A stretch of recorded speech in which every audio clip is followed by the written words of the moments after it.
அவர் வந்து சாட்டையால் அடிச்சுக்கிட்டாருல, அப்பவே வந்து அவர் மேலே வந்து நிறைய விமர்சனங்கள் வந்தது. என்னன்னா, ஒரு பொண்ணுக்கு இப்படி ஆயிடுச்சு, நீங்கள் வந்து அப்போ ப்ரெஸ் மீட் கொடுத்துருக்கணும், இல்லை அது சம்மந்தமாக நீங்கள் வந்து ஒரு மனுதாரராக ஆட் பண்ணியிருக்கணும், ஏதாவது ஒன்று பண்ணியிருக்கணும். இப்போ சாட்டையால் அடித்ததால் அவருக்கு என்ன லாபம், இந்த வழக்கில் என்ன லாபம்னு ஒரு கேள்வி வருது. இந்த ப்ரெஸ் மீட்டை நீங்கள் அன்னைக்கு கொடுத்துருக்கணும். பிடிச்சிட்டார் பாயிண்ட். உண்மையிலேயே உங்களுக்கு இருங்கம்மா, நீங்கள் இருந்தீங்க, ஒரு லியோ இருந்தார். டிசம்பர் 2023 துப்புரவு தொழிலாளிகளுக்கு வண்டி வாங்க கொடுத்ததில் ஊழல்னு நம்ம செய்தி வெளியிட்டோம்.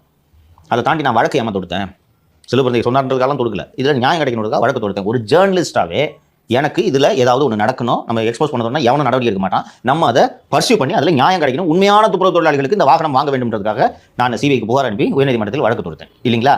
நீங்கள் ஒரு அரசியல் கட்சி தலைவர், நான் கூட இந்த ட்ராமா போடல, சாட்டையில் எல்லாம் அடிச்சிங்க, நீங்கள் செருப்பு போட மாட்டேன்னு அடிச்சிங்க, கரெக்டாக? அப்போ தானே செருப்பு போட மாட்டேன்னு சொன்னது அந்த டைம்ல தான் சொன்னார். திமுக ஆட்சி போற வரைக்கும் அப்போ காவல்துறை அதிகாரியாக அண்ணாமலை அவர்கள் இங்க இந்த மாதிரி இந்த நபர் இவரோடு பேசியிருக்கிறார், இந்த நபர் இவரோடு பேசியிருக்கிறார், இவர்களை அழைத்து விசாரியுங்கள் என்பதை குறைந்தபட்சம் சிறப்பு புலனாய்வு குழுக்கு ஒரு கடிதம் மூலமாக செய்திருக்கலாமா வேணாமா? பிரசிடென்ட் சொல்ல வெளியே சொல்ல வேணாம், கடிதம் எழுதிக்கலாமா வேணாமா?